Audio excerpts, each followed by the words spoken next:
Barbara Race was the manager of construction on Trump Tower and executive vice president of the Trump Organization for nearly 20 years. But in the run-up to the 2016 presidential election, she publicly opposed Donald Trump and his presidential candidacy. The photographer Race's new book, Towers of Thanks, documents their mother's morphing relationship with Trump. The collection taps into the superficial, jarring aspects of the man's legacy. His words move from effervescent praise of Race's mother to 140-character condemnation. The resulting photo series blends archival imagery of the Trump Organization with original compositions of Race's mother, Trump Tower, and the ways in which photography perpetuates myths of power and success. Recently, I had the chance to discuss the exciting new project with Race. Here's what they had to say. Opening spread from Tower of Thanks. Vice: what motivated you to make these images? Race: this project started in the therapeutic realm. Post-election, I was really like, what the fuck, Donald Trump was elected on my 31st birthday. When my mother began working for Donald Trump, she was 31. In the late 70s, he hired her on the spot when she was working at the Grand Hyatt Hotel for a major renovation. She was on site managing a project and cursing out a bunch of men who refused to work for her and were not getting their work done. Keep in mind, just a few years earlier, women were barred from construction sites. Trump could see the fight in her. He gave her an incredible opportunity. He appointed her manager of construction on Trump Tower, and from there she went on to become the executive vice president of the Trump Organization. It was a huge jump for her professionally, and it enabled our family to jump classes. In that way, it is a rags to riches American story. How did you know it was the right time to tell this story after the election? It was impossible to not see it that way. The fact that Trump came into our lives in a dominant way at the same age was enough for me to step into the work. Working with my family and looking at themes related to success and failure and male power is nothing new to my practice. I knew that doing this work would be challenging for me, and I trusted that it was something to follow. I wanted to elevate my mother's story. I think she is an incredibly hardworking and powerful woman, and for me, personally, she is a hero. This is my version of an American story. The difference being the protagonist is a woman, it is being told by a very critical queer narrator, and it doesn't have a typically triumphant ending.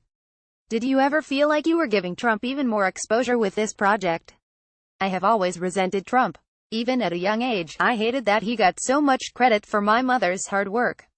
I hated it then, and I hate it now. He does have a way of just slapping his name on things.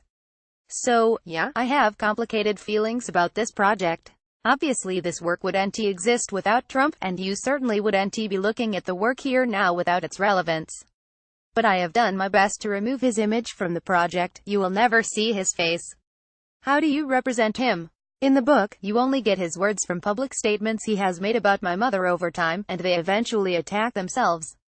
I try to use the image of Trump Tower very carefully because for me, it is both emblematic of my mother's hard work and of his evil. I grew up admiring Trump Tower, and I have also protested outside of its doors. The pink marble of its floors was in my house growing up. As a child, I would try to draw the drafts of the interior on my father's drafting table.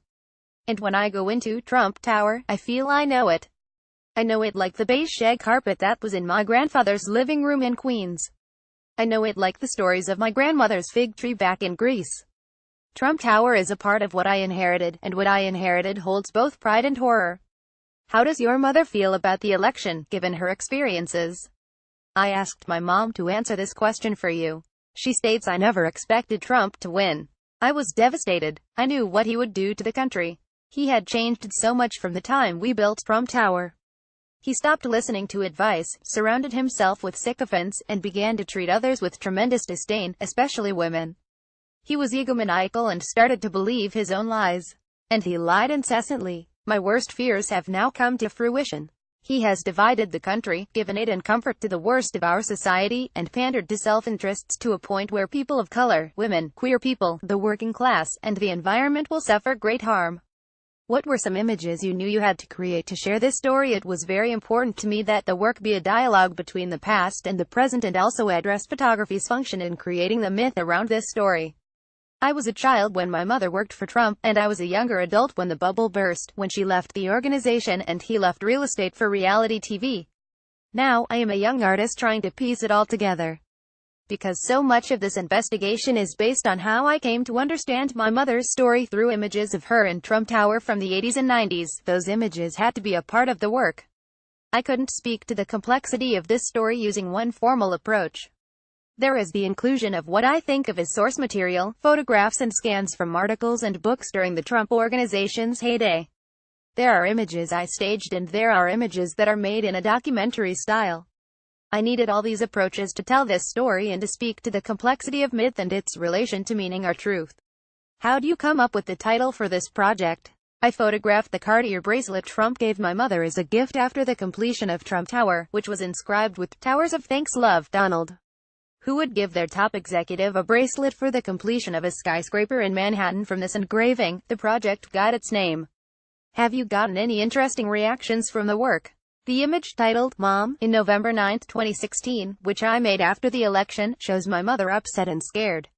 I was told by a couple of people to remove the image from the series because they felt it took away her power. The suggestion that I remove the image shocked me. I think part of our trouble is that we refuse to hold on to the complexity of strength. We deny that strength includes weakness, and I think that is a huge problem. I think that tendency is what makes storytelling dangerous and partially why I have resisted it for so long. What kind of photography do you think Trump likes to look at? I really have no idea. My initial thought would be photographs of himself, but to be honest, there is no evidence that Trump really knows how to look at anything. Looking is an act of commitment that requires being present and open and most often takes time. It involves a willingness to leave yourself without the comfort of knowing that you will come back to yourself the same. Do I think Trump does that? No. Would you photograph him if you had the chance? I would photograph him. Whether I would show the pictures is another question. I think there are more than enough images of him in the world. I don't feel the need to contribute any more of them. What do you think a photographer's role and responsibility is during his presidency? To keep making work. Of course, what that means for each of us individually is different. There is no one way to make work, and there is no one way to combat a force of evil like Trump. Just don't stop, and don't get lazy. I think if the investigations feel challenging, you are likely on the right track. This interview was edited for length and clarity. Tower of Thanks is available now through Publish or Loose Joints. You can check it out here.